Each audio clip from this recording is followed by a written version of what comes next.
kerangka berfikir yang sampai kepada mereka. Padahal Al-Quran mengatakan apa? Innama yatazakkaru ulul albab. Hanya orang-orang yang berakal sehat yang dapat mempelajari atau menerima pelajaran.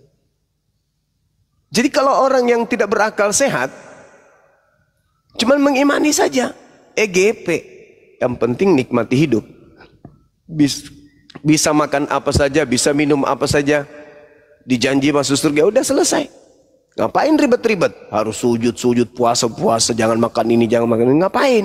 Nah, itu orang-orang yang tidak menggunakan akal sehatnya.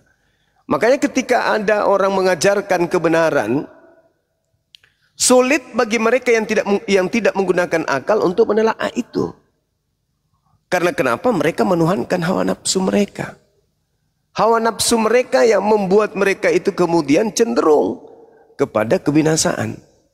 Coba saya kasih bukti sederhana.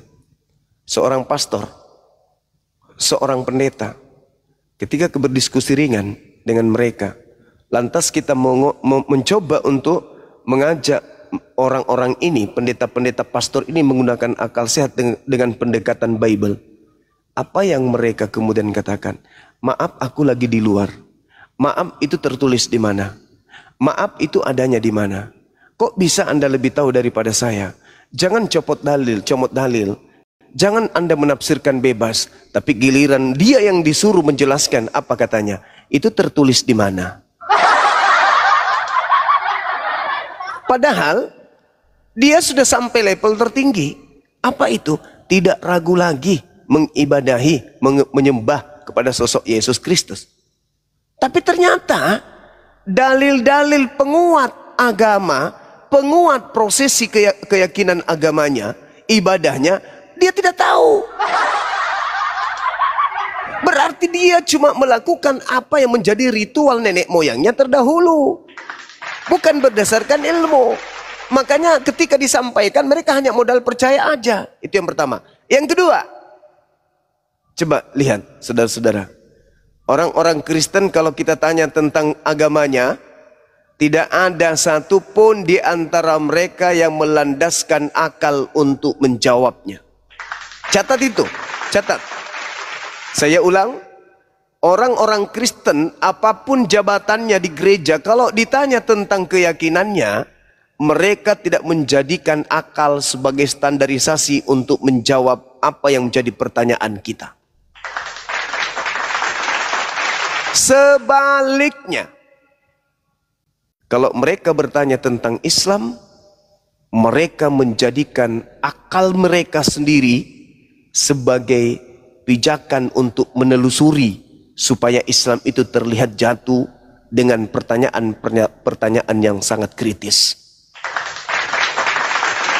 Jadi ketika membahas agamanya, akal dilemparkan keluar. Tapi ketika membahas Islam, akalnya dipakai. Itulah Kristen. Itu fakta, itu real. Ketika mereka bertanya tentang Nabi Muhammad, apakah masuk akal? Kemudian bulan itu terbelah. Padahal mereka juga harusnya bertanya, apakah masuk akal seorang kelamin wanita dibelah hanya untuk sekedar Tuhan keluar dari sono? Nah, itulah keadaannya. Jadi kalau ditanya kenapa Islam itu, karena Islam memang sudah menjelaskan hanya orang-orang yang berakal sehat yang bisa sampai kepada Islam. Makanya kemarin saya ditanyai, apa sih temuan Islam itu? Apa sih temuan Islam di dunia ini? Tidak ada temuan Islam. Saya katakan kamu salah. Temuan Islam yang belum pernah ditemukan oleh agama lain, apa itu? Akal. Satu-satunya agama di atas muka bumi ini yang menemukan akal itu cuma Islam. Agama lain enggak. Meskipun di zaman modern seperti ini, agamanya tidak pernah menemukan akal. Kenapa tidak? Ya, apakah masuk akal Tuhan nuzul ke bumi menjadi bayi? Kalau ditelaah dengan akal, tidak akan pernah mungkin bisa diterima. Tapi karena mereka belum menemukan akal, maka mereka meyakini aja nenek moyang punya merek. Tapi Islam datang menemukan satu alat yang Allah titipkan sebagai serpihan cahaya pada diri manusia, yaitu akal. Hanya Al-Quran yang menemukan akal tersebut. Agama lain, kitabnya tidak ada yang menemukan akal. Mereka hanya mendoktrin, mereka hanya mendogma untuk mendapatkan pengikut yang setia terhadap ajaran mereka. Saya kira begitu, Dinda Julius. Silakan. Mungkin ada tambahan dari sahabat yang lain. Mantap, mantap, mantap, mantap. Kita tunggu dari teman-teman. Ada lagi mau ditanyakan? Ini Gio Astama. Bang Jul, aku Kojul. Ya, silakan. Sama ini ya, ada Bang Paparena di bawah. Ya, ke Korobat kalau mau naik silakan. Mana tahu ada yang mau ditanyakan. Ya, silakan Korobat. Aku mau sedikit Kojul tentang ini Bang Zuma. Pertama kan tadi suratan Yohanes, memang yang aku tahu dulu itu kan sebuah ayat himno platonis yang dibawa oleh seorang bapak filsafat, dipakai sebagai suratan pembukaan Yohanes. Tapi gini Bang Zuma, kan yang sering saya dengar itu, karena kan kami mualaf ini kan juga sedang belajar tentang Al-Quran, sedangkan Bang Zuma tadi mengatakan acuan kami adalah Al-Quran. Lalu bagaimana kami bisa menjawab itu Bang Zuma, sedangkan kami mualaf ini sedang belajar Al-Quran? Contohnya kayak penggunaan kata rob itu sendiri, Bang Zuma. Itu aja, Bang Zuma. Jadi gini, kalau di orang Bugis, ini bicara Bugis dulu ya. Orang tua kami itu kami panggil dengan panggilan puang. Puang itu setara dalam bahasa Indonesia Tuhan. Orang Bugis itu dikenal dengan manusia-manusia religius. Tingkat taraf keimanannya terhadap Islam itu ya lumayan. Itu orang Bugis. Orang tua mereka termasuk bapak saya itu dipanggil puang. Puang di Indonesia kan itu artinya Tuhan. Kenapa orang Bugis itu kemudian santai-santai aja memanggil bapak mereka dengan panggilan puang? Orang bangsawan-bangsawan mereka panggil puang. Kenapa? Karena orang Bugis itu paham, puang yang dimaksud di sini adalah skala kecil. Bukan puang pencipta langit dan bumi. Bukan puang ta'ala. Bukan. Jadi kalau kita disuguhkan pernyataan orang-orang yang menguli-uli bahasa Quran dengan kata Rob, sederhana. Rob yang dimaksud di sini skala kecil. Bukan Rabbus samawati wal ard. Karena Rob itu artinya penguasa. Rob itu artinya pemilik. Apakah Prabowo ini penguasa? Ya. Boleh nggak dia disebut Rob? Boleh. Tetapi yang boleh menyebutnya Rob itu adalah orang yang mengerti makrifat. Tidak boleh juga orang serampangan dipanggil Rob. Kenapa? Karena bisa jadi menjatuhkan diri orang tersebut jatuh pada kesyirikan. Kan tidak ngerti kata Rob itu apa. Tapi kalau orang yang paham makrifat, Rob itu artinya Tuan, pemilik. Nah, bapak saya adalah pemilik anak-anaknya, pemilik rumah kami. Kami memanggilnya puang. Boleh. Kenapa tidak? Karena rasa bahasa Bugis ketika berbicara mengenai puang, skala kecil, kalau ditujukan kepada ayah, itu artinya adalah pemimpin rumah tangga. Tapi kalau Rabbus samawati wal ard, berarti itu berbicara mengenai Azza wa Jalla, Allah pencipta langit dan bumi. Jadi tak ada yang masalah di situ. Hanya orang-orang penghujat menggiring kemudian kesakit hatian mereka ketahuan bahwa mereka menyembah anak bayi yang mereka sebut Yesus. Mereka ingin menjatuhkan marwah Islam dengan mengatakan kita juga menyembah Nabi Muhammad. Tapi itu tidak akan pernah sampai ke sono. Karena meskipun saya memanggil Nabi Muhammad dengan panggilan Rob, saya mendudukkan beliau sebagai pemimpin, presiden, pemimpin umat. Dia adalah presiden pada zamannya, dia adalah raja pada zamannya. Tetapi tidak akan sampai melewati batasan bahwa dia hanyalah manusia ciptaan Tuhan. Itu. Tapi kalau mereka, Adinda, kurios, Tuhan, mereka harus kembangkan menjadi Tuhan. Bahkan bukan hanya sebatas panggilan saja, enggak. Mereka benar-benar menuhankan, malah menghakikatkan yang adalah Tuhan kurios, Lord tadi ini setara dengan pencipta langit dan bumi. Nah, ini yang batil, yang tidak boleh kita kemudian ikutin. Bagi kami orang Bugis, panggilan Tuhan atau puang kepada orang tua kami tidak menyalahi akidah. Kenapa? Karena rasa bahasa kami paham. Makna dari kandungan pesan yang ada dalam kata puang itu kami paham. Begitu juga ketika berbicara mengenai Rob. Sayangnya Islam itu terlalu indah. Sampai lisan mereka itu terjaga, tidak pernah memanggil Nabi Muhammad dengan panggilan Rob. Kenapa? Karena bisa membuat ada celah atau ada potensi munculnya sikap berlebih-lebihan terhadap baginda Rasulullah Muhammad sallallahu alaihi wasallam. Nah, ini. Jadi tak ada masalah kalau misalnya ada orang yang mengatakan kamu merapkan kemudian Nabi Muhammad.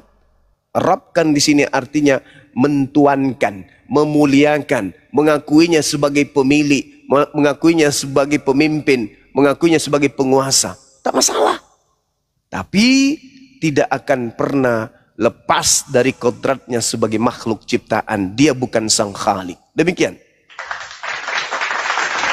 Terima kasih Bang Zuma Gurunda. Assalamualaikum Sama-sama. Papa Rena. Waalaikumsalam semuanya. Bang Juma, ini mualaf dari kampung Bang Juma nih, dari Makassar. Papa Rena. Allahu Akbar, Masya Allah. Salam kenal. Assalamualaikum, Pak Bang. Akuji. Waalaikumsalam warahmatullahi wabarakatuh. Lanjut Papa Rena, karena ingin bertanya lanjut dengan Bang Juma. Satu kampung itu, sama-sama Makassar. Iya, waktu tablik kabar kan saya ke ini juga tablik kabarnya Bang Suma. Oh gitu. Tapi Iya, nggak saya sempat duduk paling sapa. depan itu Bang. Ada. Allahu Akbar. Masya Allah. Ya, Bang Robert ini, kok Robert ini dia yang ini kok, Bang Juma, yang viral ngejawab Oten sambil makan ciki. Oh ya? Iya, dia sambil ngemil, dia sambil jawab Oten, lucu deh. Lagi Allahu viral, Akbar. lagi viral di TikTok. Jul, judulnya turun ke bawah, Jul. Judulnya turun ke bawah.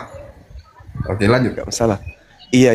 Jadi waktu tablik akbar kemarin kita sempat ini, sapa-sapaan. Sempat Enggak, kan? foto doang Bang, soalnya mau lama-lama kan rame. Saya duduk paling Oh, iya, depan iya. kemarin. Oh ya sempat. Masih ingat, Masya Allah. Iya. Oke, tetap Cuma mau ngobrol-ngobrol, aduh kayak rame banget kan orang-orang, jadi daripada ngeganggu lama-lama. Iyalah, iya. Rapatkan barisan aja kepada teman-teman apologet, insya Allah. Makassar ini belum berat tantangannya kan? Belum kan? Kecuali mungkin dari keluarga. Kalau keluarga alhamdulillah aman sih Bang, dari keluarga. Alhamdulillah, Masya Allah. Berarti ya syukurlah. Semoga tetap istiqomah dan bisa menjadi contoh bagi keluarga dan lingkungannya di sana, Masya Allah. Nah, beda.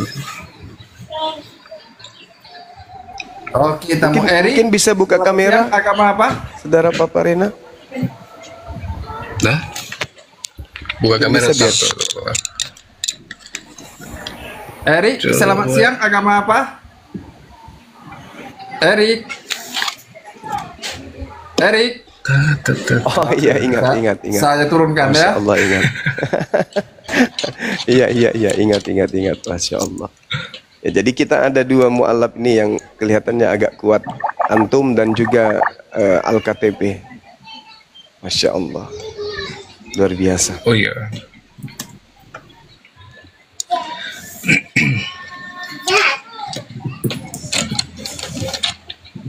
Ini teman-teman kalau sudah dapat hidayah, pasti semangat Islamnya itu mantap kali.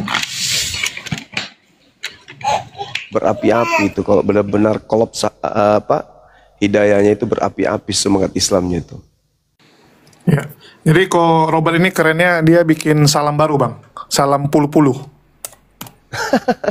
Maksudnya apa itu salam puluh? Nggak, jadi di belakangnya itu kan ada ciki-ciki tuh. Jadi dia sambil jawab Oten tuh, dia buat VT-nya itu dia makan ciki dulu sambil liatin komen, baru dia jawab. Oh iya, mantap. Memang kayaknya orangnya suka ngemil. Nggak salam puluh-puluh itu ini Bang, biar nggak terlalu mencolok aja. Jadi diganti jadi puluh-puluh. Oh iya, paham. Iya. Masya Allah. luar biasa nih. Salam puluh-puluh. Artinya sudah ada beberapa Untuk Kristen yang di bawah silakan tulis, ada satu kursi kita ya, sambil Bang Juma ngobrol dengan Pak Parena. Yang Kristen tulis agamanya, saya naikkan satu kursi. Untuk Muslim mohon maaf kita tidak menaikkan lagi ya. Lanjut Bang Juma, mohon maaf terpotong sedikit. Akhi Abraham ini mualaf juga kah?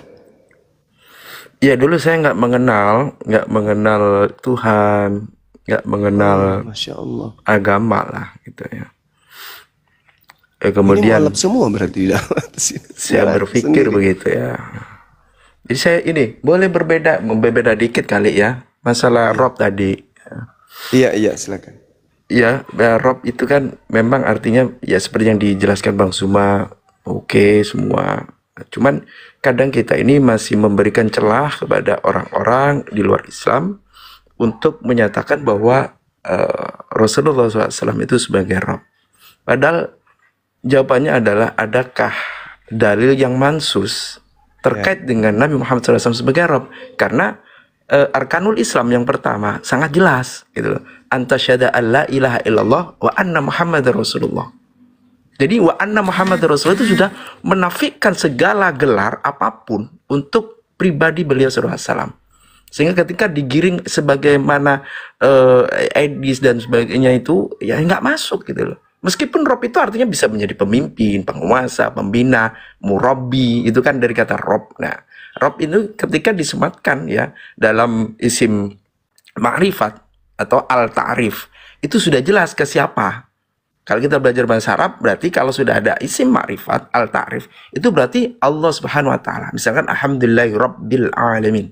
Nah, itu sudah sangat jelas, itu maksudnya adalah Tuhan semesta alam. Ketika Rob di surat Yusuf, Robbihi, yaitu penguasa raja. Nah, yang kadang itu dipaksakan karena Rob itu artinya penguasa, pembina, pelindung, sebagainya. Mereka mencoba memaksakan bahwa Rob itu disematkan pada baginda Rasulullah SAW. Padahal tidak ada. Tidak ada dalil yang secara mansus. Sebagaimana Allah sudah disematkan bahwa Allah itu adalah la ilaha illallah. Maka itu sudah mansus.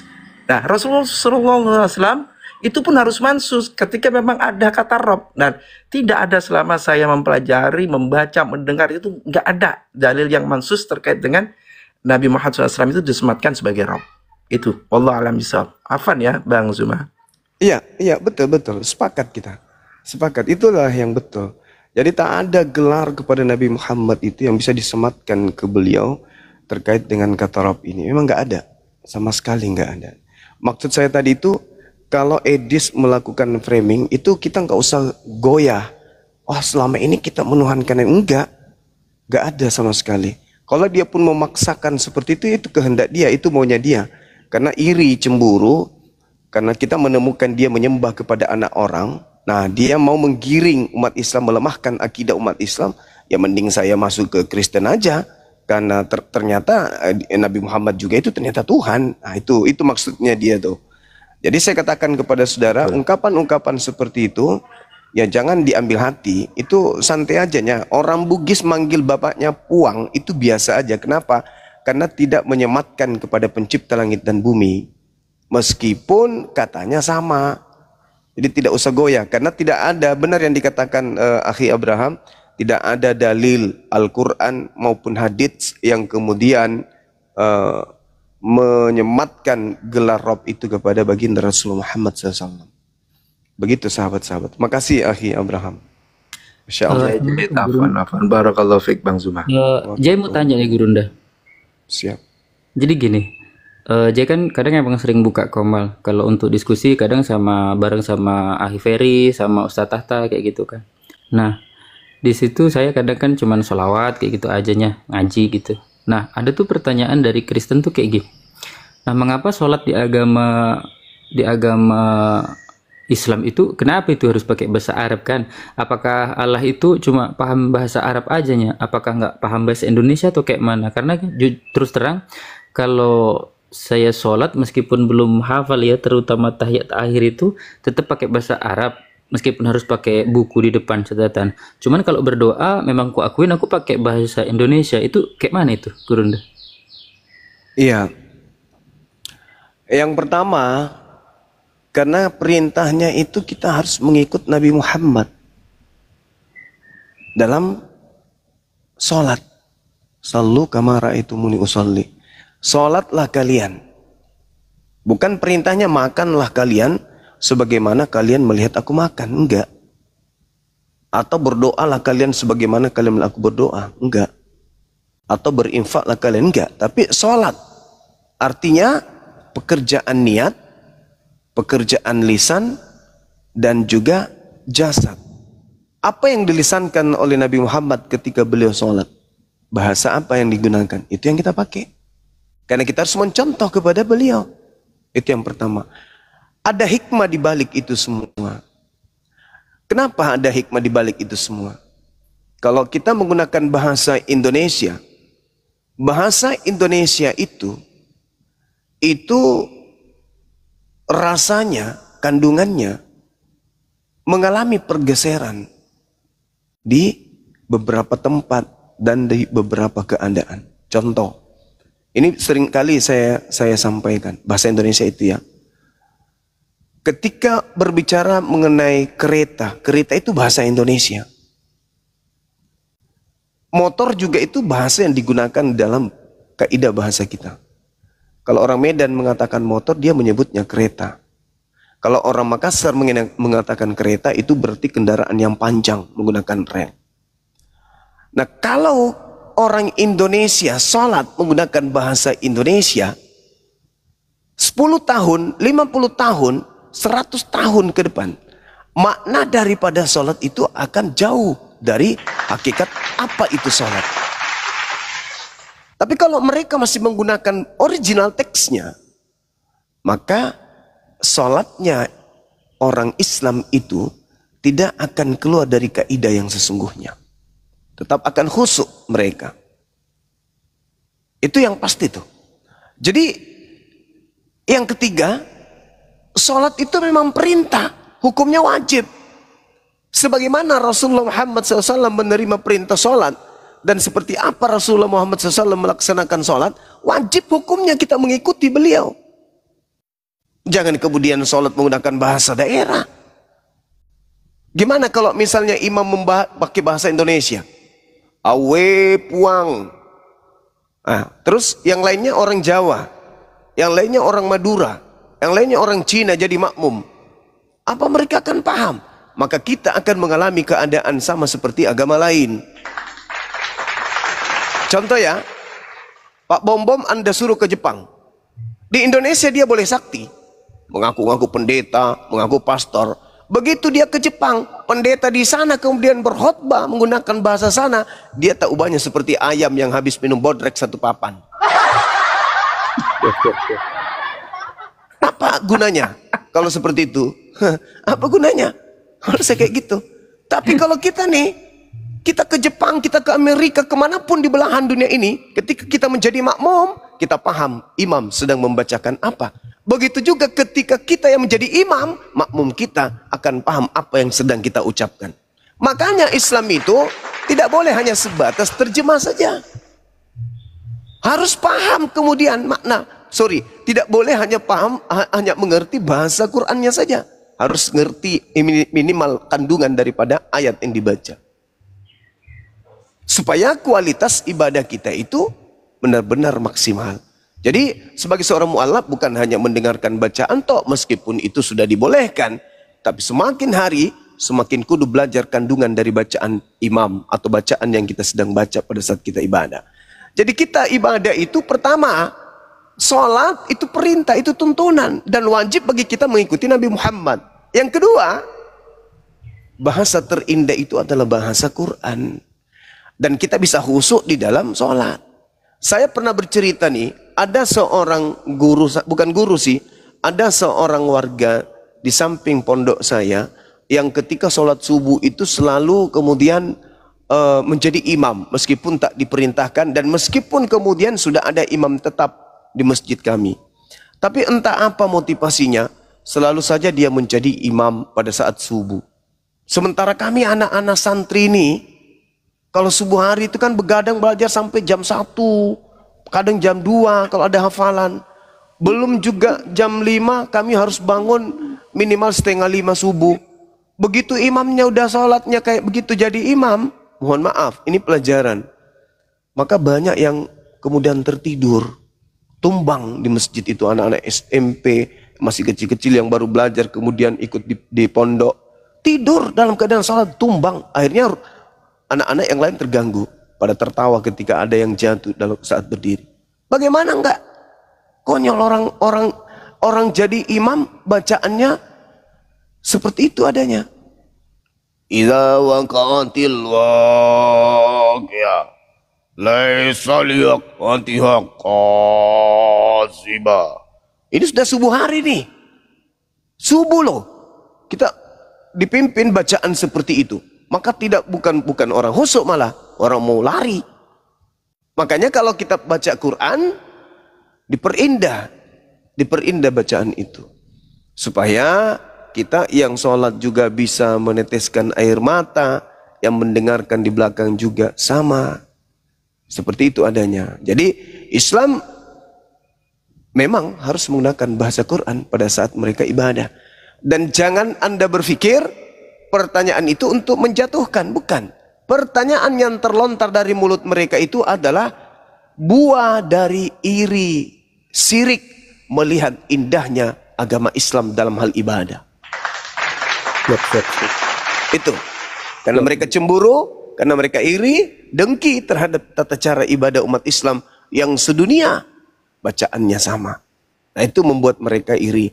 Nah, itu. Tapi bukan hanya itu yang membuat mereka iri, arah tempat ibadah masjid kita itu yang satu barisan sedunia, itu juga membangkitkan amarah dan cemburu mereka. Melihat gereja mereka bukan cuma gedungnya yang saling membelakangi, hati mereka pun saling membelakangi satu sama yang lain. Apaan Guru? Siap. Terima kasih Guru. Soalnya memang beberapa kali itu ditanyakan gitu. Emangnya Tuhanmu itu cuman kau capek-capek jadi mu'alaf cuman mau mempelajari mantra aja Jay, katanya kayak gitu. Emang kalau sholat pakai bahasa Indonesia nggak bisa? Emang Tuhanmu itu tidak maha tahu, katanya kayak gitu. Emang Tuhanmu itu cuman Tuhan negeri Mekah aja itu Jay. Makanya lah kau balik lagi kau ke Kristen. Biar kau nggak capek-capek kau belajar-belajar kayak gitu.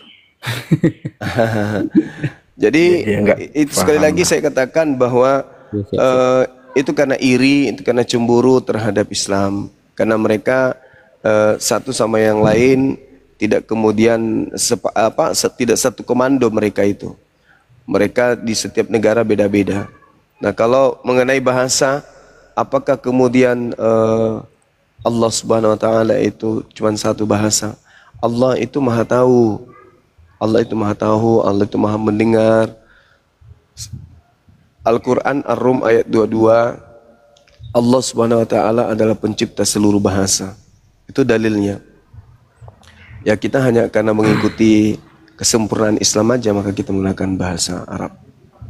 Silakan Akhi Abraham, mungkin ada yang disampaikan. Iya, Masya Allah, Masya Allah. Jadi yang dijelaskan oleh Bang Zuma ini di atas ilmu ya. Ini hikmah.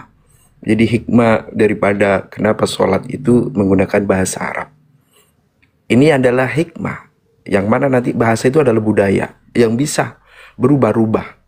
Nah, kalau kita mau menguatkan ya bahwa memang sholat itu bagian daripada contoh beliau sallallahu alaihi wasallam. Ya, shollu kama ra'aitumuni usolli. Itu sangat jelas. Dan ini sudah dalam surat Ali Imran ayat 31. Qul in kuntum tuhibbunallah fattabi'uni. Nah, ini fattabi'uni itu mengikutiku. Berarti mengikutiku itu apa yang dilakukan beliau, apa yang diperintah beliau, kemudian apa yang didiamkan oleh beliau. Kemudian kalau kita bicara sholat itu bagian daripada ritual ibadah. Ibadah mahdhah. Ibadah mahdhah itu adalah ibadah yang langsung vertikal kepada Allah Ta'ala. Tentu dengan tauqifiyah. Tauqifiyah itu adalah ada akar syariatnya, ada perintahnya. Karena kaidah ibadah itu adalah semua bentuk peribadatan itu adalah haram. Kecuali ada perintahnya. Kemudian tauqifiyah ini ada akar syariatnya, ada perintahnya. Kemudian ada kaifiyahnya. Kaifiyah ini adalah tuntunan dari beliau sallallahu alaihi wasallam. Jadi ada SOP-nya. Maka ketika umat Islam mengikuti apa yang beliau lakukan, ini berarti adalah ketaatan, keimanan terhadap kerasulan dan kenabian beliau sallallahu alaihi wasallam. Ini bukti keimanan terhadap kerasulan dan kenabian beliau sallallahu alaihi wasallam, bahwa beliau adalah utusan, beliau adalah rasul yang akan membimbing seluruh umat manusia, termasuk dalam sholat. Jadi sholat itu ada ghairu mahdhu, ada ibadah mahdhu. Ibadah mahdhu ini termasuk sholat, haji. Ini semuanya sudah ada SOP-nya, ada tuntunannya, ada kaifiahnya. Nah, ibadah ghairu mahdhu ini ibadah yang ada tauqifiyahnya, ada perintah syar'inya, tetapi tuntunannya memang tidak ditentukan oleh beliau SAW. Misalkan sedekah dan lainnya, muamalah ya, terkait dengan muamalah. Nah, inilah bukti bahwa umat Islam ini sangat patuh kepada apa yang telah beliau sallallahu alaihi wasallam tuntunkan. Ya, jadi masya Allah, saya kagum dengan Bang Zuma sudah memberikan hikmahnya tadi. Saya baru dapat ininya bahwa hikmah daripada sholat, kenapa harus mengikuti Rasulullah SAW, agar dalam sholat itu tidak berubah bahasa, itu tidak berubah. Kalau berubah, kalau mengikuti bahasa masing-masing itu kacau pastinya. Orang Amerika, orang Papua, orang Jawa, ini akan berbeda-beda. Nanti ada bahasa serapan yang masuk, akan dipakai. Ini akan mengacaukan. Nah, inilah hikmah kenapa harus mengikuti fattabi'uni, ya, yuhibbukumullah wa yaghfir lakum dzunubakum wallahu ghafurur rahim. Nah, inilah adalah sifat kasih sayang Allah Ta'ala kepada manusia, agar mengikuti Rasul yang diutusnya, yaitu baginda Rasulullah SAW. Wallahu a'lam bishawab. Ya, mungkin aku tambahin dikit ya. Kita ambil Sebentar Jul, sebentar Jul. Yang membilang dia murtadin, saya sudah jambak ya, mama saya dan saya ikut Yesus ya, saya sudah jambak, silakan naik. Kursi udah saya siapkan satu ya. Lanjut Jul. Ya, ini kebanyakan nih. Jadi gini, kita ambil contoh yang di sebelah lah. Ya, mereka kan suka sekali mendirikan tempat ibadah berdasarkan kesukuan. Dulu aku pernah ikut temanku ke gereja suku dia, ya, suku Batak. HKBP. Begitu aku masuk ke dalam, aku bingung gitu. Nyanyinya pakai bahasa Batak, khotbahnya pakai bahasa Batak. Jadi terakhir aku ngapain di sini, gue pikir. Ya, nggak ngerti sama sekali gitu.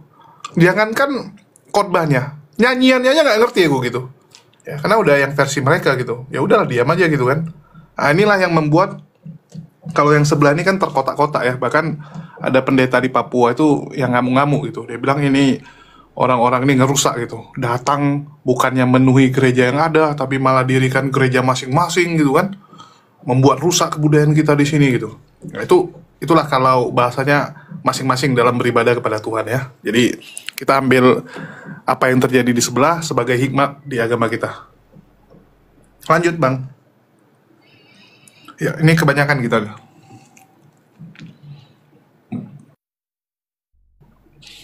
Oke, kita cari Oten dulu. Aku jambak Oten. Ya, ini ada Salmon. Udah Ya, yang tadi jambak. ada Oten abang turunin. Tadi Oten lu turunin lu Bang. Bukan, saya udah jambak lagi, yang nggak tahu saya cek dia itu Muslim, rupa apa di PT-PT-nya nggak ada, aku turunkan, habis itu ku jambak lagi lagi dia. Nah. Makanya aku mau ku jambak lagi nih, nggak berani naik dia. Pas dia tulis mama aku sama aku murtad katanya, oh ku jambak langsung, senang kali aku. Ini kalau bisa turun aku yang turun nih. Masalah nggak bisa pula aku turun. Aku aja yang turun, aku yang turun. Ada yang Muslim yang mau naik, siapa naik lagi? Aku aja Jul, aku di bawah aja. Di bawah ya. Oke, di bawah.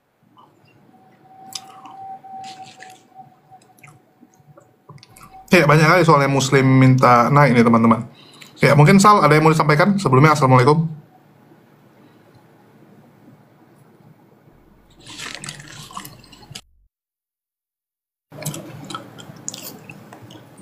Halo Bang Ryan.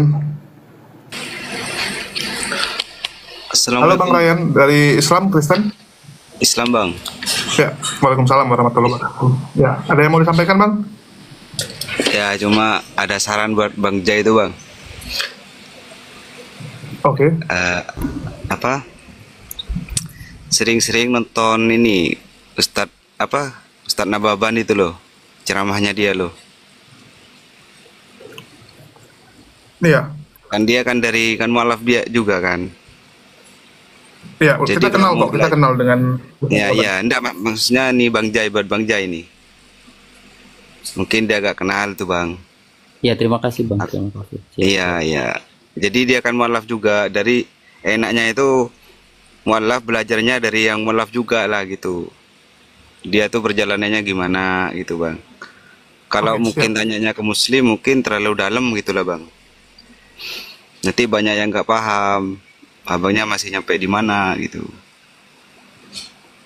Jadi untuk sholat tuh katanya Bang.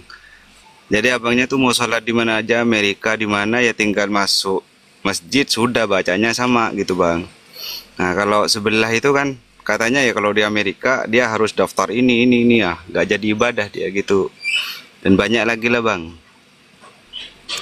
Oke, siap Bang. Ya, ini Iya, biar jalan. iya iya. Terima Terima kasih kasih Bang. Bang. Ya, assalamualaikum. Waalaikumsalam. Ya, yang tadi Oten ku jambak kok di, aduh, Bang Bang Naga. Itu ada Oten tadi udah mau ku terima tiba-tiba di sepak pula sama Bang Naga.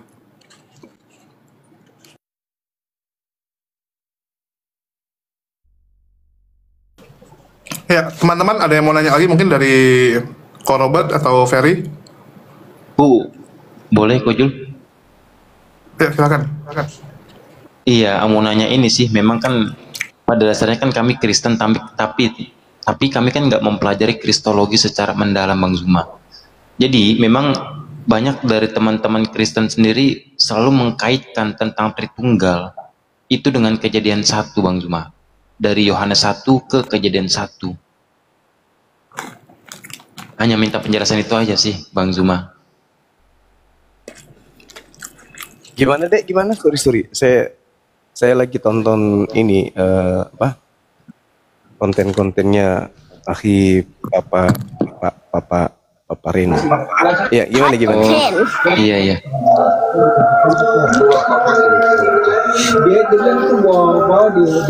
Gimana tadi pertanyaannya? Iya. Jadi ini Bang Zuma, banyak bahkan Elia juga kemana aku lihat kontennya itu dia mengkaitkan Tritunggal itu dari Perjanjian Baru ke Kejadian 1 Bang Zuma. Itu sih, bagaimana tanggapannya Bang Zuma? Iya. Jadi gini, saya sederhanakan aja. Saudara kita Kristen itu, kalau tidak menggunakan perjanjian lama, apa jadinya Kristen ini? Kalau hanya berdiri di atas perjanjian baru. Begitu juga sebaliknya.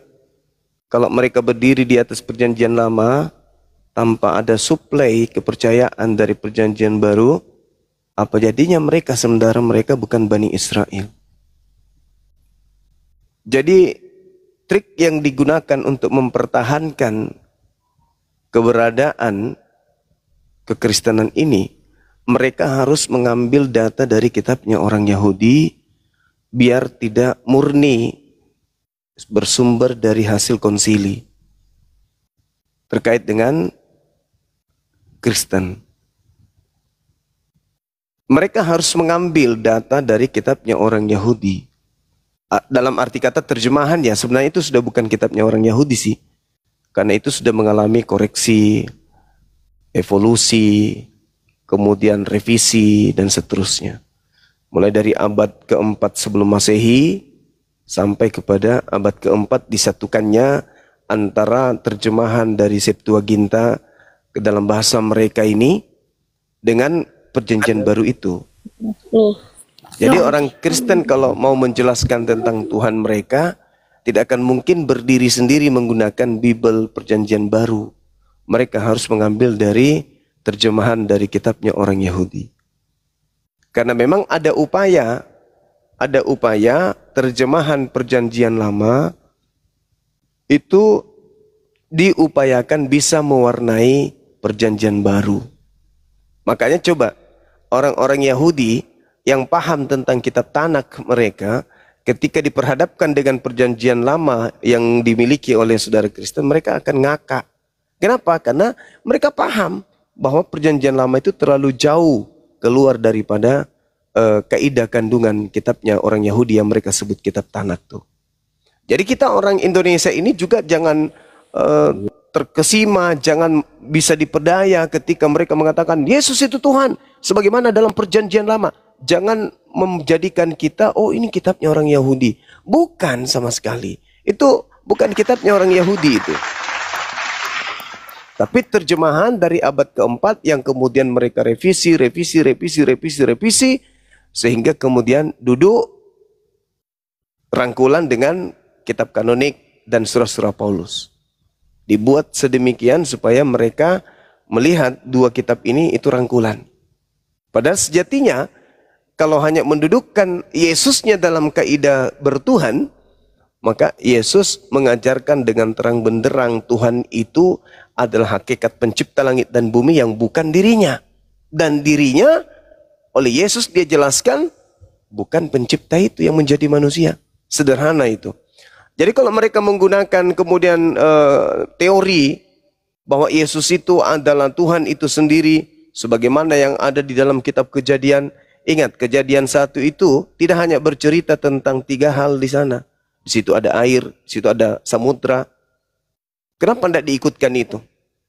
Kenapa nggak diikutkan kemudian terkait dengan yang lain-lainnya yang hadir di situ? Pada ketika berbicara mengenai Ruah Elohim, artinya apa menurut yang punya kitab? Ruah Elohim itu artinya angin atau udara atau oksigen yang kemudian adalah milik kepunyaan Allah. Maka dikatakan Ruah Elohim artinya angin Allah atau angin Tuhan. Sama seperti air Tuhan, rumah Tuhan, hamba Tuhan, bumi Tuhan, alam Tuhan. Bukan berarti objek ini adalah Tuhan, tetapi sesuatu yang disandarkan kepada Tuhan, artinya milik kepunyaan Tuhan. Misalnya Baitullah, Bait Allah, atau Baitel, atau Bait El. Bukan berarti rumah itu adalah El atau Eloah, bukan. Tetapi itu hanya sandar kepada El. Segala sesuatu yang disandarkan kepada Allah itu adalah milik. Artinya kalau dikatakan Ruah Elohim, artinya ruh milik Allah. Bukan berarti itu adalah Allah. Sama seperti Baitullah, rumah milik Allah. Bukan berarti rumah itu adalah Allah. Nah, mereka mencoba kemudian menjadikan kita ini seakan-akan orang yang tidak ngerti Bible. Ruah Elohim itu artinya angin Tuhan yang melayang-layang di atas permukaan air. Bukan Tuhannya yang melayang-layang, tapi udara, oksigen itu, angin yang kemudian melayang-layang. Anginnya maksudnya yang bertiup di atas permukaan air, itu maksudnya. Gitu. Oke, ada Bang Ray dan Rea. Wah, double R. Ya, shalom.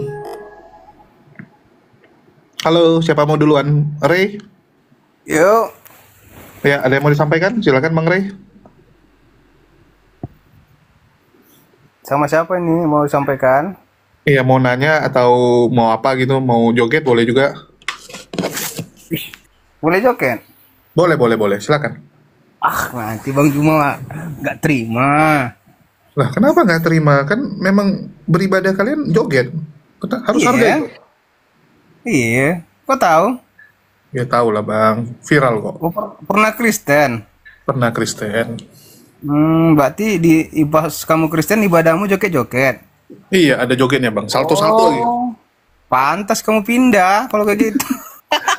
Katanya gereja sesat Bang ya? Hai, berarti gereja yang kau tempati kemarin itu sesat. Wih, semua gereja karismatik sesat, luar biasa. Oke, silakan. Ada yang mau ditanyakan? Banyak. Oke, yang simpel aja, yang simpel Bang Juma.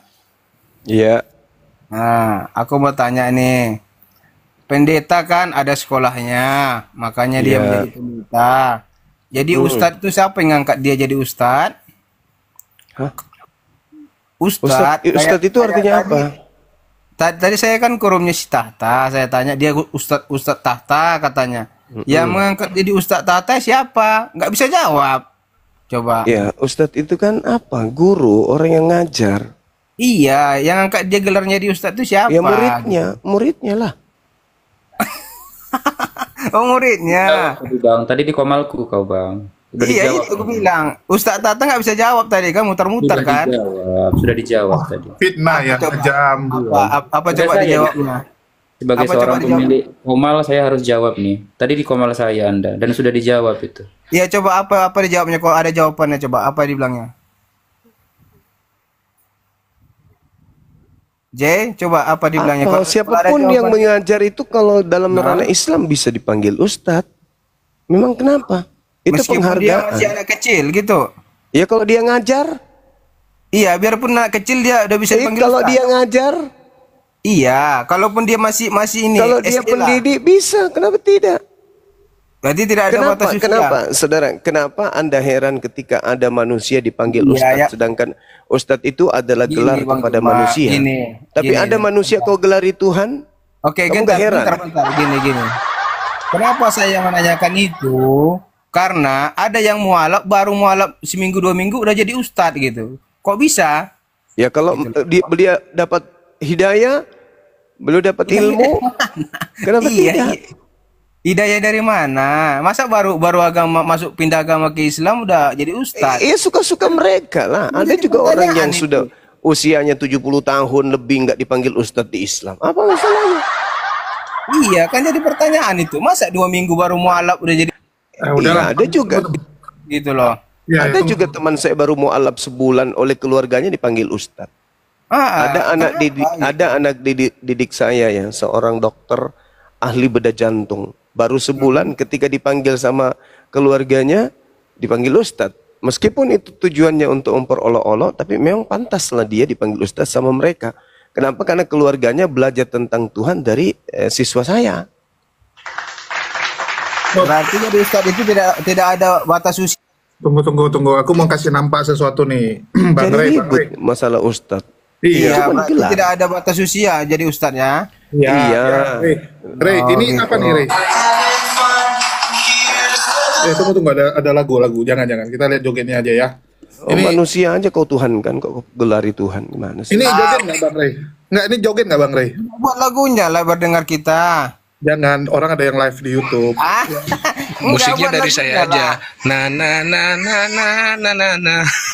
Enggak, Nggak, ini buat joget nggak? lagunya biar Nggak, biar ini kita joget nggak? artikan. Nggak, Bang Ray, ini joget nggak? Ini joget nggak? Buat dulu lagunya gitu loh, biar kita Nggak dengar. berani.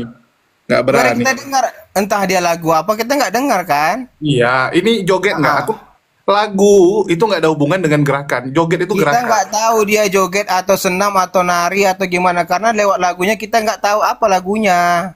Orang tahu joget nggak joget itu dari bentuk tariannya, bukan dari. Ada orang nari seperti joget, bukan dia joget tapi nari. Oke lah. Gitu loh. Coba buat lagunya. Kita tengok, kita tonton bersama yuk. Ya inilah orang-orang yang biasa lah ya, orang sebelah ini yang nggak Coba- pernah mau terima coba kebenaran. buka. Enggak. Ini kenapa aku tampilkan teman-teman, kalian bisa lihat ya. Jangan tanggung-tanggung langsung kalau mau. Iya, tadi kan Bang Ray udah bilang gereja-gereja seperti ini gereja sesat, dia bilang gereja Siapa sesat. yang bilang? Gereja yang pernah kau tempati, kau bilang joget-joget. Iya, yang joget artinya sesat kan? Oke. Semua gereja. Oke. Kalau memang kau benar Kristen pernah joget-joget, berarti gerejamu sesat waktu Oke, itu. ya. Jadi yang gereja joget Karena sesat. di gereja itu tidak pernah ada joget-joget. Ya, dan ini Menyembah beda dengan joget-joget. ya, Kau paham. Kalau memang kau pernah jadi Kristen, boleh aku ngomong dulu Bang Ray? Ya, kita ngomong pakai data. boleh. Makanya gue Astagfirullah, memang Oten ini nggak pernah bisa tertib nih. kalau pernah Kristen, Udah ya, jadi gini, aku langsung tembak-tembak aja. Jadi Bang Ray tadi udah bilang ya, gereja yang joget-joget itu artinya sesat. Gereja yang sesat. Ini gereja GPDI, ya ini gerejamu, gerejamu. Oke, turunin aja lah, nggak bisa ngomong dia. Inilah ciri-ciri Oten teman-teman ya, nggak pernah mau terima dikasih kebenaran. Dan ini, ya, aku kasih nampak teman-teman, yang joget ini. Waalaikumsalam. Joget ala GPDI. Jadi GPDI ini adalah gereja tempatnya si abang tadi, ya, si Ray tadi dari GPDI teman-teman. Dia taruh profil pic-nya tuh GPDI kan. Nah, jadi ini gereja dia. Jadi gereja dia tuh joget-joget dan baru sini orangnya udah pada pergi semua. ya, dan dia bilang gereja tersebut gereja sesat ya. Jadi GPDI tempat si Ray bergereja itu adalah gereja sesat. Terima kasih Ray. Assalamualaikum. Waalaikumsalam. Ya, Bang Ray ada yang mau disampaikan? Assalamualaikum. Saya mau sampaikan dengan teman kita yang dari sebelah tadi itu. Ya, ya. Cuma yang saya mau sampaikan itu yang kata menyembah itu loh. Ya, kan kalau di teman kita di sebelah kan namanya juga menyembah kalau di keyakinannya. Terus kalau di Muslim kan juga menyembah. Cuma saya mau tahu sebenarnya itu menyembah seperti apa dia punya prakteknya. Kalau menurut saya, ini kan saya awam dalam agama. Namanya menyembah kan kata dasarnya sembah. Nah, terus kalau prakteknya sembah itu seperti apa? Apakah kita bernyanyi atau bersujud? Itu saja. Saya kira seperti itu. Oke, silakan Bang Juma. Iya. Menyembah dari kata dasar sembah. Menyembah artinya akar kata itu adalah hamba, menghambakan diri. Maksudnya kalau mereka diperintahkan sama Tuhannya untuk beribadah joget dan mereka joget itu sudah menyembah. Kalau ada perintahnya salto dan mereka tunduk untuk salto-salto berarti itu sudah menyembah. Kalau perintah Tuhannya renang dalam satu hari itu 1 kilometer tanpa alat bantu dan mereka lakukan itu dengan taat berarti mereka sudah menyembah. Tergantung konteks perintah Tuhan mereka. Masalahnya sekarang nih, ada nggak perintahnya joget kayak gitu? Kurasa nggak ada perintah kayak gitu. Yang lucu tadi dia tahu itu GPDI Bang. Jadi karena dia tahu itu GPDI, dia langsung alihkan pembahasan kemana-mana. Karena terbukti gereja dia sendiri kan. Iya betul. Ya, perintah joget kayak gitu ya. Emang ada gitu. Iya, dia yang bilang pula gereja yang joget, gereja sesat, anjir, gerejanya sendiri. Jangan-jangan dia sudah keluar dari sana. Tapi masih profil pinknya masih dia pakai tuh. Ya, Ucil ada yang mau disampaikan? Silakan. Iya, mau bertanya Bang. Ya, silakan. Bertanya kepada abang boleh nggak? Iya. Silakan. Oke Bang. Ya di sini saya cuma mempertanyakan apakah agama atau sesuai keyakinan abang mempercayai kepada Tuhan yang benar begitu saja. Apakah itu abang yakin benar-benar bahwa Tuhan abang itu udah benar? Itulah pertanyaan saya Bang. Iya, saya jawab boleh? Jawab Bang, saya cuma bertanya Bang. Iya. Jadi di luar makhluk itu ada Khalik, ada Tuhan. Tuhan ini adalah hakikat tunggal yang absolut, yang menciptakan langit dan bumi. Jadi di kaidah Islam itu sederhananya gini. Ketika kemudian umat Islam itu teriak, baik itu kemudian dilisankan teriakannya atau dalam hatinya menjerit, wahai Tuhanku, maka sang pencipta, sang pemilik alam semesta ini mendengarkan.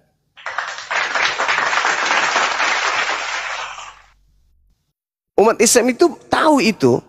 Ketika mereka berbicara, ya Rabb, ya Tuhan, duhai Engkau yang maha besar. Umat Islam sadar bahwa yang maha besar itu sedang mengetahui kalau kita sedang menyeruhnya. Umat Islam paham betul ketika umat Islam itu berdoa, duhai Engkau yang maha menciptakan. Umat Islam sadar kalau dia sedang dipantau oleh Dia hakikat yang maha menciptakan.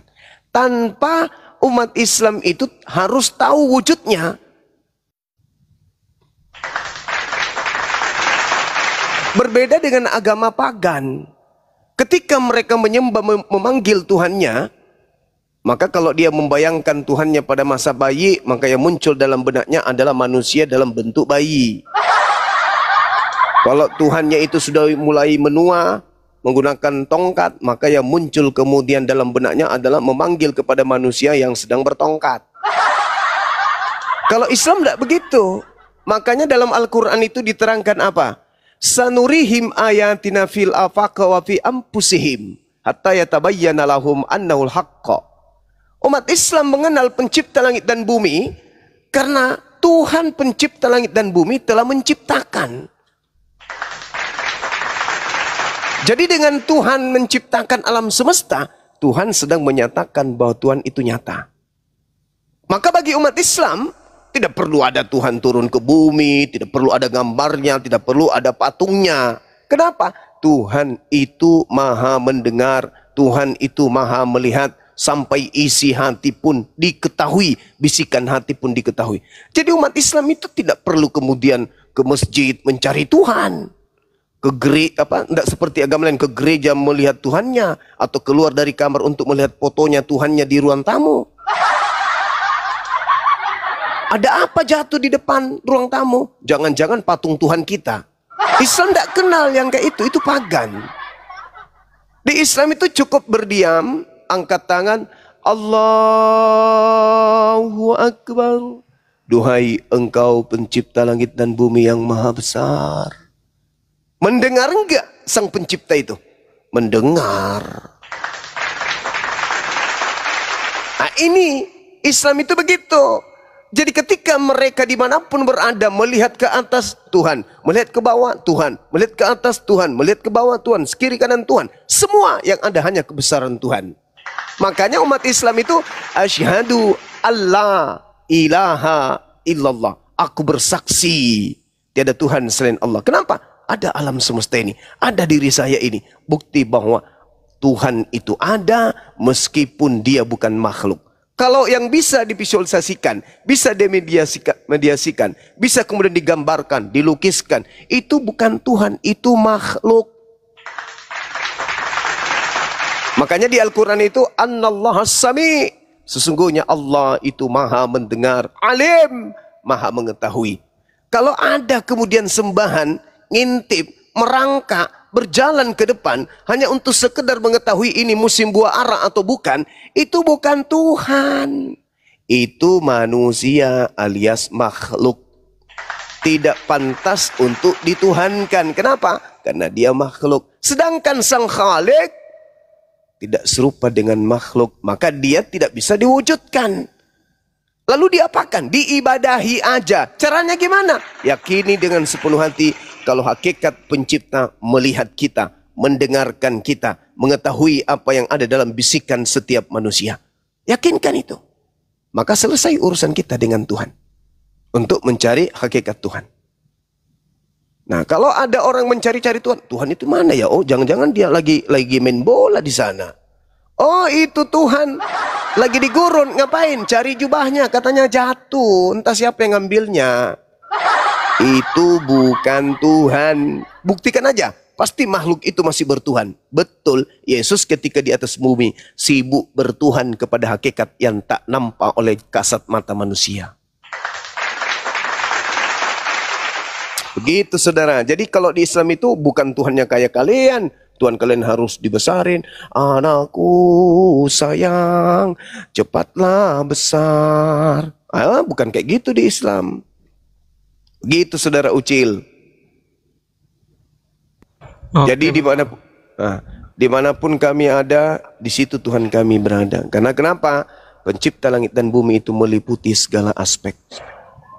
Tak ada yang lolos dari pantauannya. Tak ada suara yang lolos dari pendengarannya. Tak ada gerakan yang lolos dari kemaha melihatnya. Makanya Tuhan itu maha melihat, bukan melihat. Maha mendengar, bukan mendengar. Maha mengetahui, bukan mengetahui. Tapi dia maha segala-galanya. Kalau masih ada orang mendengar, ada saatnya dia tuli. Kalau ada orang yang mengatakan melihat, ada saatnya dia buram, dia buta. Tapi kalau maha melihat, itu enggak ada. Maha mendengar, itu enggak ada. Enggak ada tuli, enggak ada buram, enggak ada matanya kemudian kena katarak. Begitu saudara, itu baru memuliakan Tuhan namanya. Mendudukkan Tuhan pada kodratnya sebagai sang Khalik, pencipta yang tak tersentuh oleh dimensi manusia atau makhluk. Begitu. Kalau ada Tuhan punya gigi, 1 bulan tidak sakit gigi, sakit giginya. Ada Tuhan kemudian punya perut, punya lambung, dia tidak makan 1 minggu, kena busung lapar. Ada Tuhan kemudian serupa dengan manusia, tidur nggak pakai selimut, kena masuk angin. Tidak mandi bisa kena panu. Tidak cukur rambut bisa gondrong dia. Karena kenapa? Dia bukan Tuhan, dia manusia, dia makhluk. Begitu saudara. Orang berakal sehat tidak akan mungkin menyembah kepada sesamanya makhluk sesempurna apapun makhluk tersebut, apalagi kalau sampai dia mati dikutuk oleh sesamanya makhluk. Demikian, saya kira gitu. Mantap, Panglima. Assalamualaikum warahmatullahi wabarakatuh. Ikhwani fisabilillah. Warahmatullahi wabarakatuh. Keren bagaimana? Oke, makasih Bang Zuma. Abang Zuma udah jelaskan panjang lebar ya, bahwa Tuhan Abang Zuma benar, tapi menurut saya kalau memang benar Tuhan itu benar ada dan benar berkuasa menciptakan langit dan bumi ya, kenapa di dalam kitab-kitab para nabi yang diturunkan kepada umat manusia di muka bumi ini, dari kitab pertama sampai yang terakhir, kenapa tidak pernah mencatat dan mengklaim eksistensi Allah SWT sebelum dia muncul di abad ke-7 dipromosikan oleh Nabi Muhammad? Itu yang saya masih lakukan, Bang. Oke, Bang. Begini, saudara. Allah Subhanahu wa Ta'ala menjelaskan di dalam Al-Quran ketika mengambil perjanjian yang sangat agung di masa praeksistensi para nabi. Apa kata Allah? Bismillahirrahmanirrahim. Surah Ali Imran ayat 81. Wa iz ahazallahu mitsaqan nabiyyin lama ataitukum min kitab wa hikmah summa ja'akum rasulun musaddiqul lima ma'akum la tu'minunna bihi wa la tansurunnah qala akrartum wa akhaztum ala dhalikum isrih qalu akrarna qala fashhadu wa ana ma'akum minasyahidin. Dan kata Allah, wahai umat manusia, wahai Nabiku Muhammad, ingatlah ketika Allah mengambil perjanjian dari para nabi. Ini masa praeksistensi, masih di alam ruh. Manakala aku memberikan kitab dan hikmah kepadamu, lalu datang kepadamu seorang rasul, yaitu Nabi Muhammad, yang membenarkan apa yang ada pada kalian, niscaya kamu akan sungguh-sungguh beriman kepadanya dan menolongnya. Allah berfirman, apakah kamu setuju atas perjanjian ini? Apakah kalian menerima atas perjanjian ini? Yang demikian itu? Mereka para nabi menjawab, ya kami setuju bahwa kelak di penghujung masa kenabian kamu akan mengutus seorang rasul bernama Nabi Muhammad SAW. Jadi di alam ruh Allah mengangkat para nabi, sudah ditentukan nabi-nabi. Makanya Yesus mengatakan dalam Yohanes 17, permuliakanlah aku sebagaimana kemuliaanku yang ada di kehadiratmu sebelum dunia itu ada. Kenapa? Karena para nabi itu memang sudah ditentukan sebelumnya. Sudah ditentukan, habis nabi ini, kuutus nabi ini, habis nabi ini, kuutus nabi ini. Nah, Allah sudah mengatakan itu. Maka dalam kitab Yeremia itu, aku tahu rancangan-rancanganku tentang kalian. Bukan rancangan membinasakan, tapi rancangan shalom, rancangan damai sejahtera. Jadi Islam itu sudah direncanakan, sudah dirancang oleh Tuhan. Kedatangan Islam sebagai penyempurna, udah dirancang. Yesus pun dikatakan apa? Yesus adalah juru selamat. Tidak dikatakan juru Nasrani, juru Kristen, enggak. Tapi dia dikatakan juru salam. Apa salam itu? Salam. Apa salam? Salam itu Islam. Jadi Yesus itu adalah juru Islam. Makanya dalam catatan Ibrani 5 nomor 7, dalam kesolehannya doa Yesus diijabah. Tuh, Yesus seorang soleh. Maka Islam datang untuk menyatakan bahwa ajaran pencipta langit dan bumi yang tadinya dinusulkan kepada Adam, lalu dinusulkan kepada para nabi, kepada Abraham, kepada Ishak, kepada Yismail, kepada Ishak, kepada Harun, kepada Musa, kepada Harun, kepada Daud, kepada Isa. Itu kemudian ujung-ujungnya pasti sentralnya kepada baginda Rasulullah Muhammad SAW. Kenapa? Karena sudah diperjanjikan, sudah dipersaksikan di hadapan Allah di masa praekstensi kenabian. Makanya Yesus berani. Makanya Nabi Musa berani. Makanya Nabi Abraham berani. Berani apa? Berani memberikan sinyal akan datang keturunannya yang menjadi pembawa keselamatan di seluruh alam semesta ini. Nabi Musa datang hanya skala kecil. Inni Rasulullahi ilaikum ya Bani Israel. Yesus datang, aku diutus hanya kepada kalian ya Bani Israel. Makanya Yesus mengagung-agungkan sang penolong lain, sang penghibur lain yang akan datang. Dialah yang akan mengajarkan segala sesuatunya tentang hukum-hukum, tentang penginsapan dunia akan dosa, dan tentang keadilan.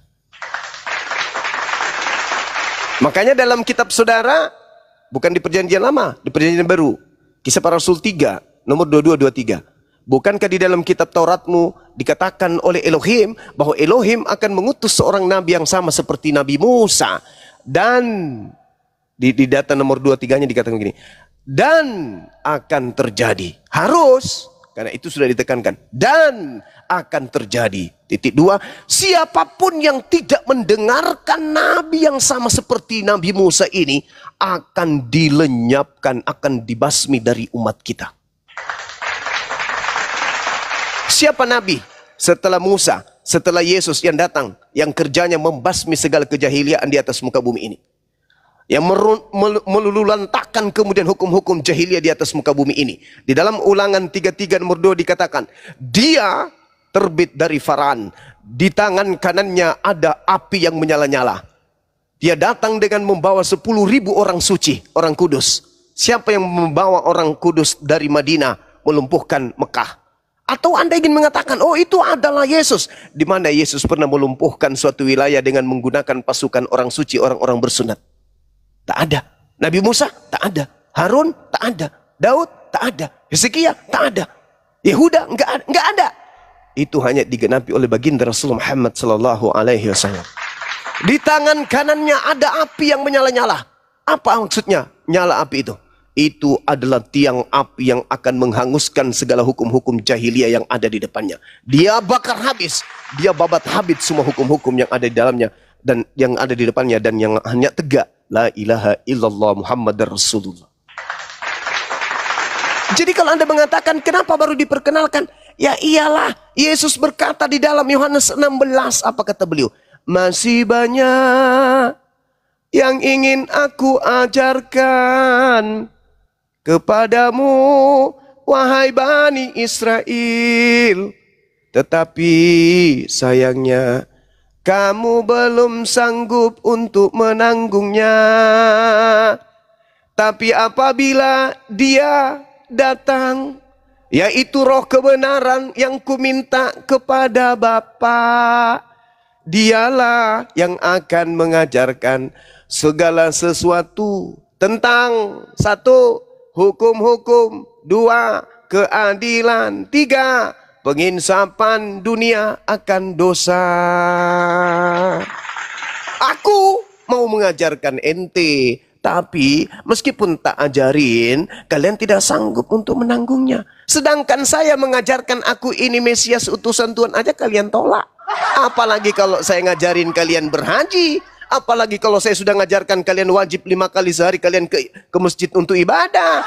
Apalagi kemudian saya mengajarkan datang kepadamu keturunan dari saudaramu yang kalian usir, yang kalian katakan anak budak, untuk menjadi pemimpin dan tongkat kerajaan diberikan kepadanya. Kamu tidak akan sanggup. Tetapi ketika ia datang, ciri-cirinya. Camkan kata Yesus dalam Yohanes 16 nomor 13-14. Apa kata Yesus? Ciri-ciri daripada penutup para nabi, sang pembawa risalah kenabian penutup, yaitu lisannya sibuk memuliakan aku. Anda sehat bukan?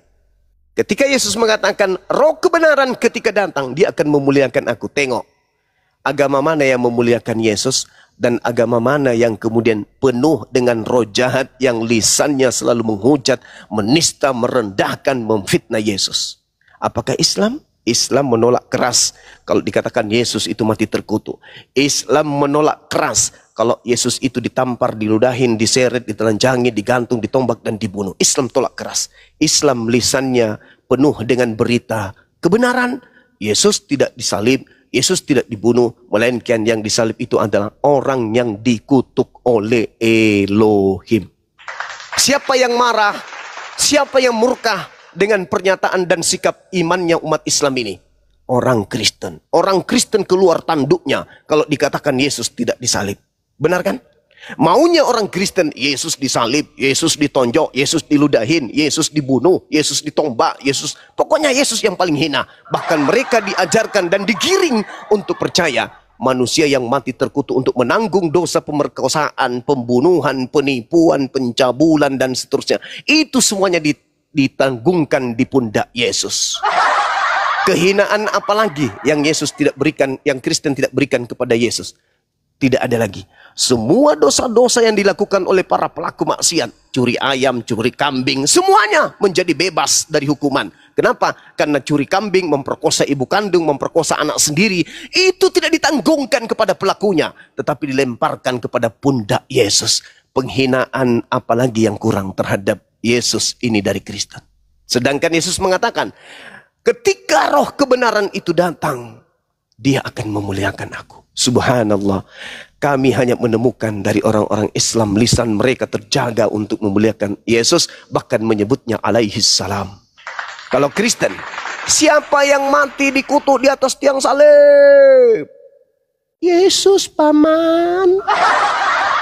Sedangkan dikatakan dalam kitabnya orang Yahudi, apabila ada orang melakukan dosa yang sepadan dengan hukuman mati, lalu kau gantung dia, jangan kau biarkan mayatnya semalam-malaman di atas gantungan. Sebab orang yang dikutuk oleh Elohim, jangan kau biarkan mayatnya menyentuh tanah yang diwariskan nenek moyang, diwariskan Tuhan kepadamu. Berarti orang Kristen menyamakan Yesus ini dengan penjahat, yang setara dengan penjahat yang hukumannya itu digantung, disalib karena dikutuk oleh Elohim. Masih ada penghinaan di luar daripada itu? Tidak. Itulah penghinaan yang paling tertinggi kepada Yesus. Adakah umat Islam mengimani itu? No, umat Islam menolak itu. Umat Islam sejak mereka kemudian mengenal Islam, mereka diajarin Nabi yang datang di tengah-tengah Bani Israel itu tidak disalibkan tapi dimuliakan. Apa itu? Terkemuka di dunia dan di akhirat. Sekira begitu, saudara. Jadi jelas bahwasanya Nabi Muhammad SAW itu sudah diajarkan oleh Yesus, sudah diajarkan oleh Nabi Musa, sudah diajarkan oleh akal sehat manusia. Umat manusia tanpa mengetahui kebenaran tentang Nabi Muhammad pun, ketika mereka menggunakan akal, pasti mereka akan sampai kepada Nabi Muhammad. Kenapa? Tidak mungkin alam semesta ini tidak diberi petunjuk oleh pencipta langit dan bumi di tengah-tengah maraknya kemaksiatan. Di alam semesta ini ada dua hal.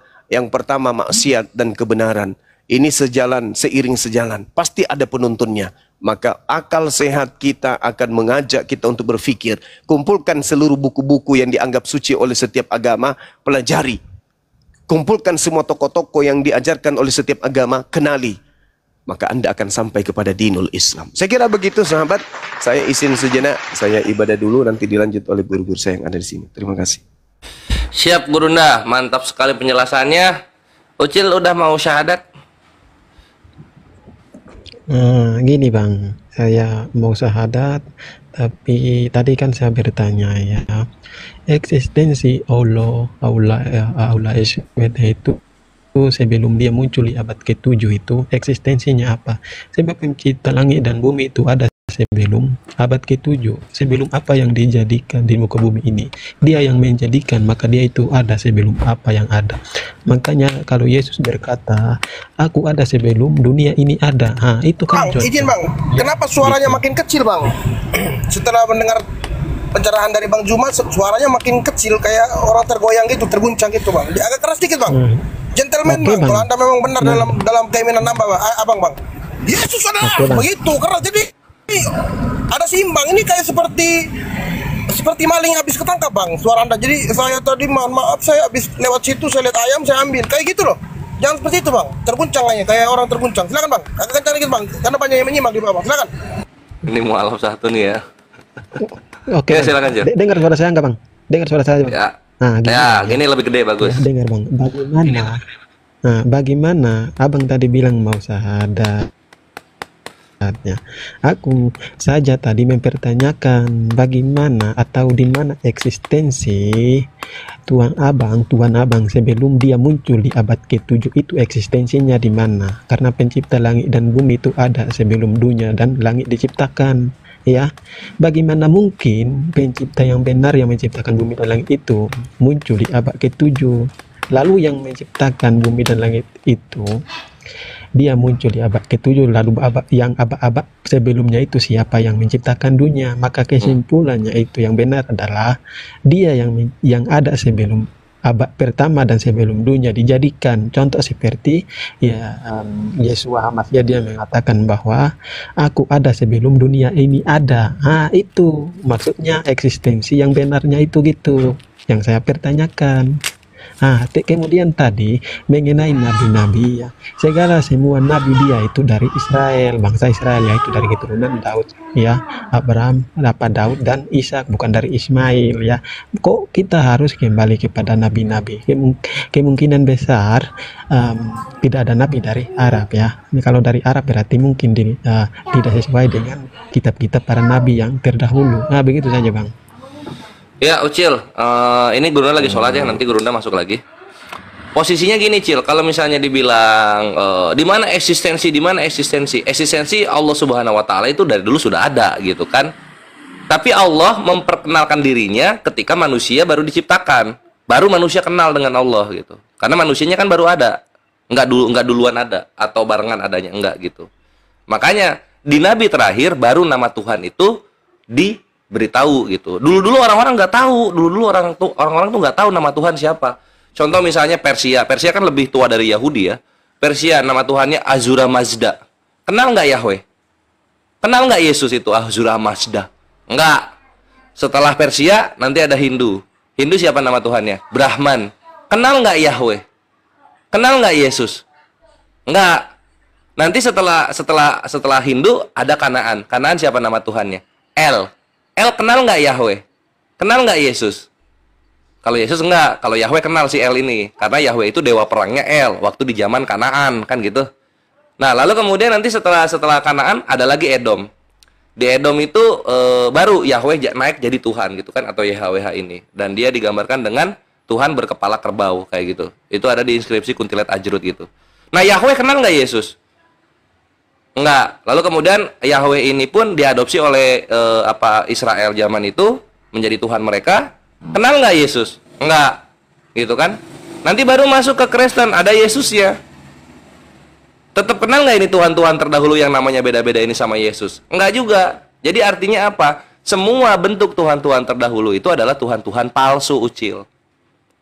Kok bisa begitu, Kores? Karena perhatikan, semua Tuhan yang ada bentuknya, yang turun ke dunia, dia berkelamin, itu semuanya berhala. Itulah kenapa Allah, Tuhan yang benar bilang, segala sesuatu yang kamu sembah selain Allah adalah berhala. Itu di An-Nisa ayat 17. Allah berfirman lagi di surah Al-A'raf ayat 194. Sesungguhnya berhala-berhala yang kamu sembah selain Allah hanyalah makhluk yang lemah, yang serupa juga dengan kamu. Jadi kita lihat ini, semua Tuhan-Tuhan terdahulu. Sama nggak dengan kita gitu bentukan-bentukannya? Ada Zeus, ada Jupiter. Sama bentuknya berkelamin? Iya, berkelamin. Lalu ada Yesus, berkelamin dia, berkelamin juga. Yahweh di inskripsi Kuntilanak Ajrutnya Edom, dia kepala kerbau, badan manusia. Berkelamin juga.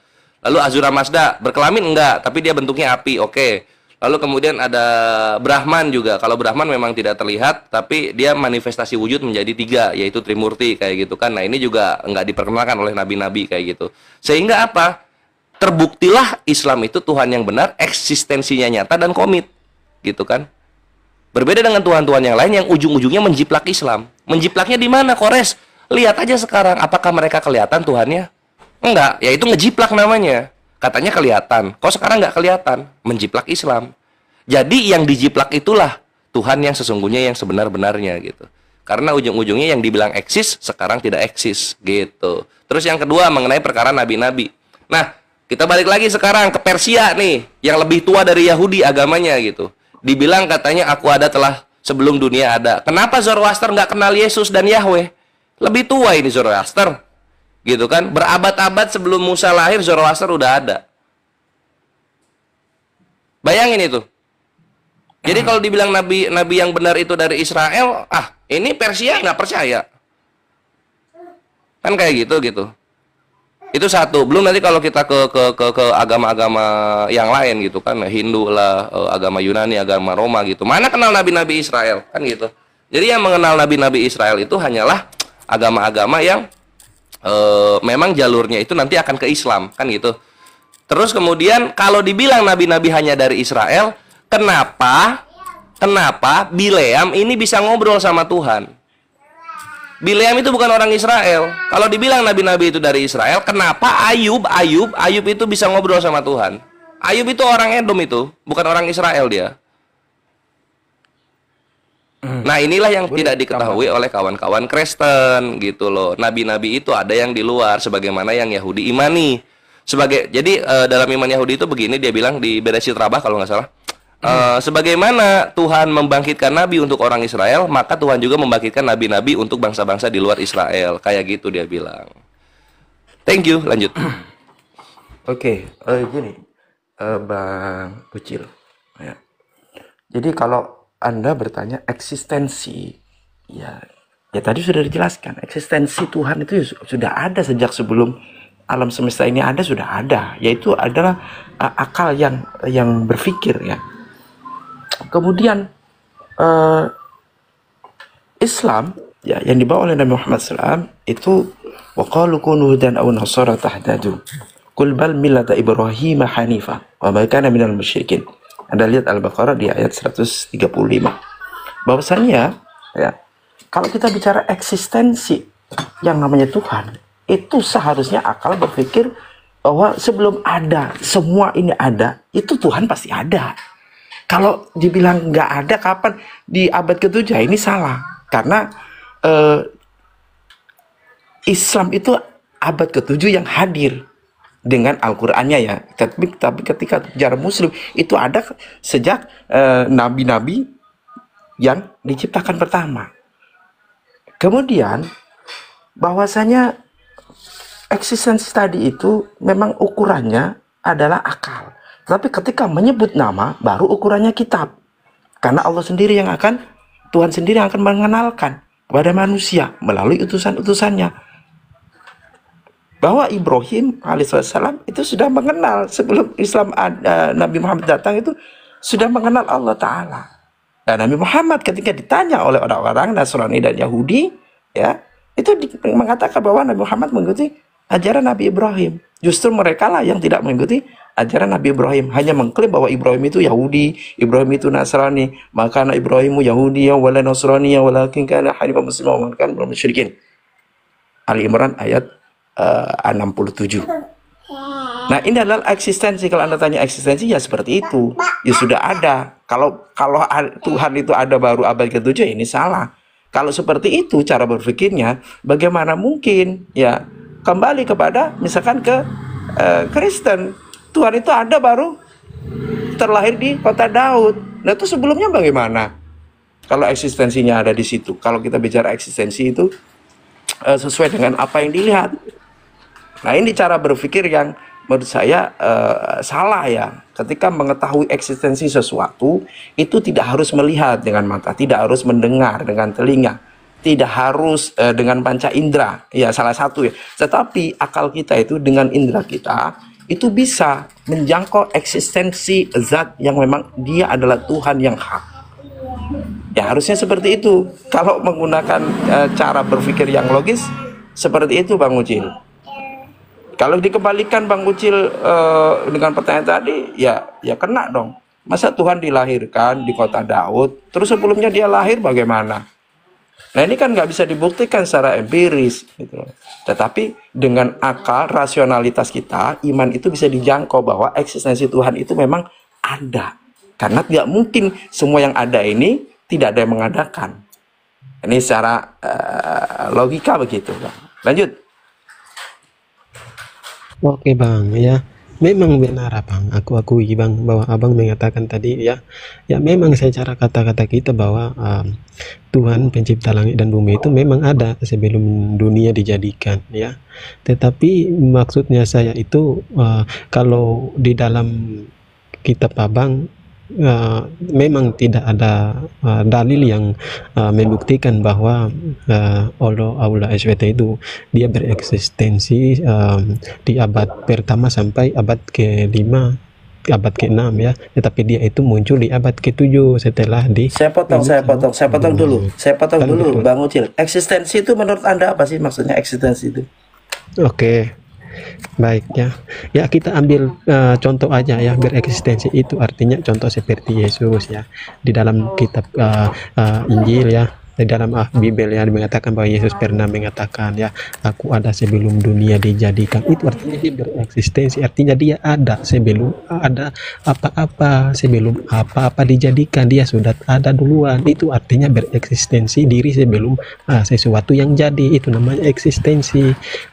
Jadi kalau kita mengatakan eksistensi itu artinya sesuatu yang ada sebelum terjadi sesuatu, kan itu gitu ya. Sedangkan sorry ya, menurut iman abang itu ada sebelum dia muncul, atau ada itu sebelum abad ke-7 setelah enggak salah Anda gitu.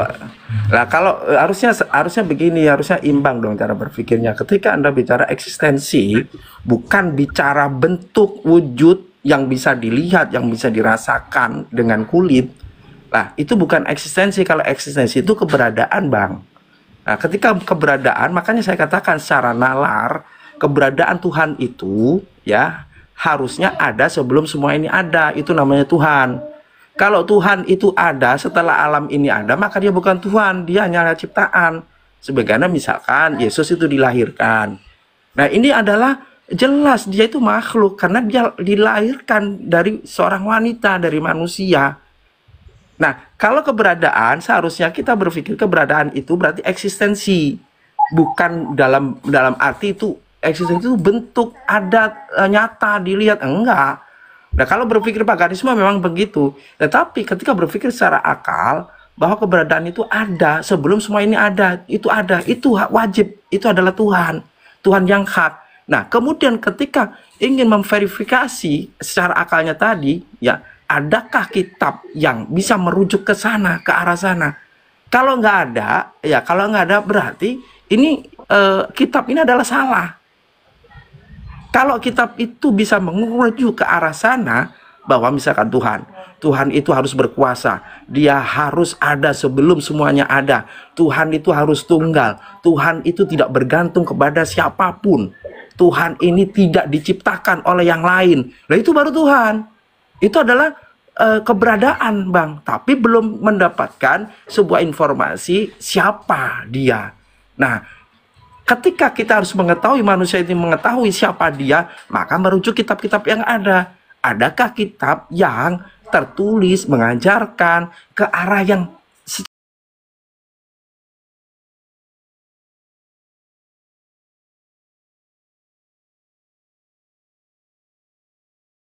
yang menuntut Nabi Musa, wa idqultum ya Musa lan nu'mina laka hatta narallaha jahratan fa akhadhatkum sa'iqatu wa antum tanzurun. Ayat 55 Al-Baqarah. Orang-orang Yahudi, Israel itu menuntut Nabi Musa, Tuhannya agar terlihat jelas. Nah, kalau terlihat jelas itu bahwa itu adalah eksistensi, berarti itu paganisme dan harus nyata. Nah, kalau ketika seperti itu, saya masukkan ke dalam bahwa Yesus itu dilahirkan.